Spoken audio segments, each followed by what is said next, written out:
जिसने उसको पढ़ाया वो अपने पति का नहीं हुआ। अगर इस घटना को अगर देखा जाए तो काफी निंदनीय है। हर तरह का प्रावधान है कानून में। अब बच्चों का गार्जियनशिप मतलब पालन पोषण कौन करने का इच्छुक है। दोस्तों नमस्कार। एक जो अभी चर्चा में चल रहा है एसडीएम साहेबा ज्योति मौर्य के बारे में आज हम चर्चा करने वाले हैं मशहूर अधिवक्ता विनीत जी से। आप देख सकते हैं कि सामने बैठे हुए पूर्णिया के जाने माने अधिवक्ता हैं। तो आप वीडियो तक लास्ट तक बने रहें कि एसडीएम साहेबा ने क्या कमाल किया है अपने पति के साथ। जो सर से तो सर आपका बहुत बहुत स्वागत है। धन्यवाद सर। ये जो एक मामला चल रहा चर्चा में एसडीएम साहेबा ज्योति मौर्य के बारे में, इस पर आप क्या राय है आपका? देखिए, ये मामला जहाँ तक आजकल काफ़ी वायरल हो रहा है, ठीक है, लेकिन हम लोगों को कहीं न कहीं उनके मतलब पारिवारिक परिस्थिति या फिर उनके संबंध को की निजता को जो है ध्यान में रखना चाहिए। और कहीं न कहीं एक पहलू ये भी देखना चाहिए कि अगर किसी गलत गलत मतलब अगर किसी गलत का जो हम लोग अगर को वायरल करते हैं या फिर उसको हम लोग प्रश्रय देते हैं तो वो एक सामाजिक क्षति है। तो हम लोगों को जहाँ तक इस बातों को जो है इस बातों से बच के रहना चाहिए, ठीक है। और गलत का कभी भी गलत को ना ही तो साथ देना चाहिए, ना ही प्रश्रय देना चाहिए, जिससे कि हमारे आने वाले पीढ़ी या हमारे समाज पे गलत प्रभाव ना पड़े। अच्छा सर, उसके जो पति हैं हम देखते हैं कि सोशल मीडिया पे या बड़े बड़े टीवी में रो रो के बता रहा है कि हमने उसको लोन लेके पढ़ाया, हमने उसको बहुत मेहनत से पढ़ाया और अभी वो हमको छोड़ के जा रही है।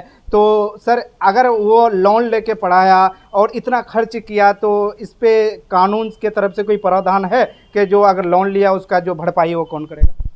देखिए, जहाँ तक अगर ये सवाल उसके हस्बैंड मतलब आलोक मौर्य जो है वो अगर अपने पत्नी पे वो लगाते हैं, इल्ज़ाम लगाते हैं कि हाँ कि उनको खर्च ज़्यादा हुआ है, और अगर दोनों पक्षकार अगर ये तो पहला तो बात है कि ये निजी मसला है, किसी का पारिवारिक मसला है, निजी मसला है, ठीक है। और आजकल म्यूचुअल डाइवोर्स भी होते हैं, ठीक है। तो हर तरह का प्रावधान है कानून में, काफ़ी प्रावधान है। अगर वो संबंध को मधुर रखना चाहे तो भी प्रावधान है, अगर संबंध को मधुर नहीं रखना चाहे तो भी उनके लिए जो है कानून का दरवाज़ा खुला हुआ है। वो जो है अपने अपने हिसाब से जो है अपने परिवार को चला सकते हैं, अपने संबंध को रख सकते हैं, ये इसके लिए वो स्वतंत्र हैं।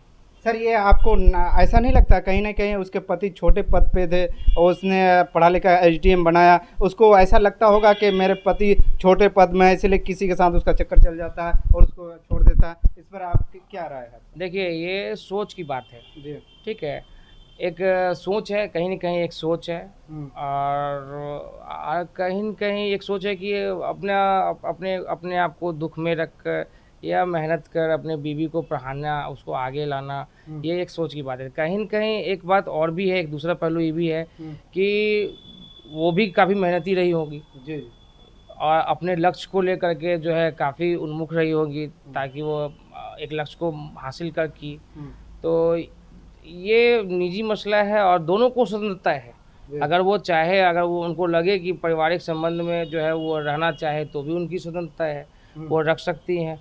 अगर उनको लगे कि उन दोनों को लगे कि नहीं वो दोनों रहने लायक नहीं हैं, शोषित हो रहे हैं, एक दूसरे से प्रताड़ित हो रहे हैं, तो इसके लिए भी वो दोनों कानूनी प्रावधान काफ़ी हैं। चाहे तो वो अपने संबंध को मधुर बनाएं, अपना घर बसाएं, और या नहीं तो अगर वो अपने संबंध में कहीं आगे का भविष्य नहीं देखती हैं तो अपने संबंध विच्छेद भी कर सकती हैं। अच्छा सर, ये सुनने में आता है कि उसके 2 बच्चे भी हैं, तो अगर दोनों अलग होते हैं तो बच्चे में किसका हक ज़्यादातर हो सकता है, बाप का या माँ? देखिए, बच्चे पे जो हक होता है, बच्चा का जो पहला गार्जियनशिप का हक होता है वो माँ का होता है, अच्छा, ठीक है। अगर बच्चे नाबालिग हैं तो और अगर वो माँ का हक होता है उस पर, ठीक है। और जहाँ तक है कि अब बच्चों का गार्जियनशिप मतलब पालन पोषण कौन करने का इच्छुक है, गार्जियनशिप लेने को कौन तैयार हैं, तो ये मसला जो है न्यायिक बात है, कोर्ट की का बात सर है। ये अगर बच्चा अगर माँ को दे देता है तो अगर पति पत्नी अलग हो जाते हैं तो इसका खर्चा क्या जो बच्चे के पिता है उसको भरना पड़ेगा? देखिए, ये कानूनी पहलू है जो जो आप बोल रहे हैं कि जो है अगर बच्चा माँ के पास जाता है या पति के पास जाता है तो बच्चा का खर्च कौन उठाता है, ठीक है।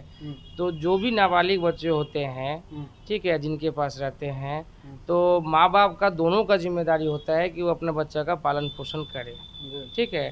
तो बच्चा को जो भी ज़रूरत है वो दोनों से ले सकता है। अच्छा सर, एक वायरल में चल रहा है कि उसके जो एसडीएम साहब का पति है वो रो रो के कह रहा है कि हमको मारने की साजिश हो रही है, हमको एसडीएम साहिबा ज्योति मौर्य इधर से गुंडा लगा दिए हैं। तो क्या ये हो सकता है कि अगर कहीं वो उसका इंतकाल या मृत्यु हो जाती है तो इसका कौन होगा जिम्मेदार? देखिए, अगर किन्हीं को भी लगता है, किन्हीं को भी लगे कि उनके साथ जो है कभी भी कोई भी आपराधिक घटना हो सकती है, ठीक है, या कभी भी लगे कि जो है उनके साथ किसी भी तरह का क्रिमिनल ऑफेंस हो सकता है, या कोई उनको धमकी दे रहा है, या कभी भी कुछ भी हो सकता है, ऐसे कुछ भी बात हो, तो वो अपने संबंधित थाना क्षेत्र में जाकर इस बात का कंप्लेंट दर्ज करा सकते हैं। अच्छा, एक बात बताइए कि एसडीएम साहिबा उस पे आरोप लगा रहा है, इसके माध्यम से हम लोग सुन रहे हैं, मीडिया के माध्यम से वो उसको इसके लिए प्रताड़ना कर रहा है, दहेज के लिए। क्या आपको लग रहा है कि जिसकी 2 बेटी बिल्कुल ये है बड़ी हो गई, अभी उसको कहेगा कि हमको दहेज दीजिए?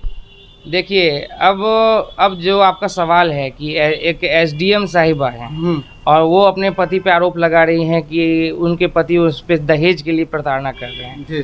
तो अब इसमें एक कानूनी पहलू भी आप कहीं न कहीं जोड़ रहे हैं जी।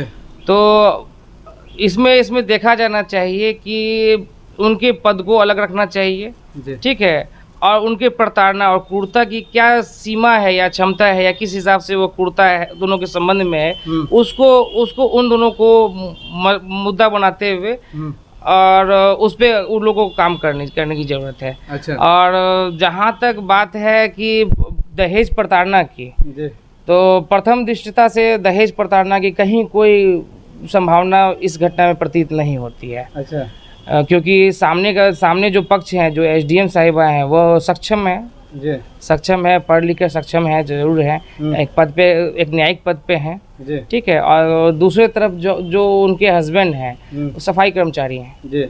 अच्छा, ये आपको मतलब ऐसा लग रहा है कि वो उसके पति ने उसको पढ़ाया लिखाया होगा? जैसा कि न्यूज़ से या मीडिया से जानकारी है या मिल रहा है या फिर जो चर्चा में है, तो ऐसा ही कहा जा रहा है। और हम तो कई बार मोबाइल में भी देखे हैं कि हाँ, उनके पति का बयान रहता है कि मैंने ही पढ़ाया लिखाया। तो अगर ऐसी बात है तो दुखद घटना है ये। अच्छा, ये लगातार हम ये सोशल मीडिया पे सुन रहे हैं कि वो जो एसडीएम साहिबा है वो अपने पति को किसी और के जिसके साथ वो चल रहा है चक्कर, उसके साथ मिलके इसको मारने की भी धमकी दे रहा है।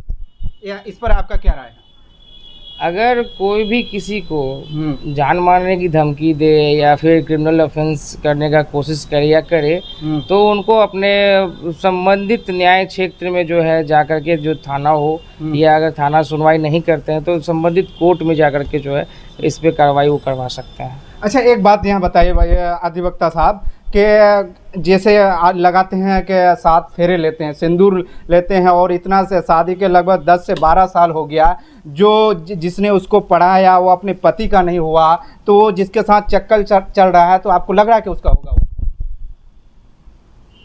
तो ये बात तो उन दोनों के आपस का मसला है, निजी मसला है जी। तो आप देख रहे हैं कि लगातार सोशल मीडिया पे वही सब वायरल चल रहा है, इसीलिए मैं जानना चाहता हूं कि जो पत्नी अपने पति का नहीं हुआ, जो वहां से उसको पढ़ाया लिखाया, जो उसका नहीं हुआ, तो आपको लग रहा है कि जिसके साथ चक्कर चल रहा है उसका होगा वो?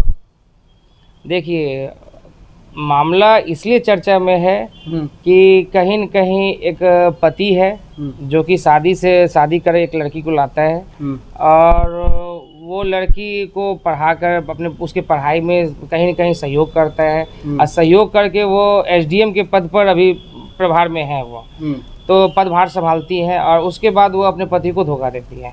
अगर इस घटना को अगर देखा जाए तो काफ़ी निंदनीय है और दुखद घटना है, लेकिन हम लोगों को इस घटना का एक पहलू ये भी याद रखना चाहिए कि ये किसी का पारिवारिक मसला है, ठीक है, इसको सामाजिक तौर पर और जिस हिसाब से आजकल चर्चा में लाया जाता है, तो इस तरह से हमारे समाज की ही क्षति है। तो इसे उतना उस हिसाब से भी चर्चा में लाने की जरूरत नहीं है। सर, ये ऐसी जो हरकतें होता है आजकल इंडिया में, तो ये समाज के लिए कितना गलत प्रभाव पड़ता है कि नहीं? ऐसे घटना समाज में अपवाद हैं जी, ठीक है, और जो भी घटनाएं होती हैं, चाहे वो जो असामाजिक घटनाएं हैं, सामाजिक में समाज का एक छोटा इकाई परिवार है जी। और परिवार जो है, संबंध जो है वो भरोसा से चलता है, कहीं न कहीं जिम्मेदारियों से चलता है।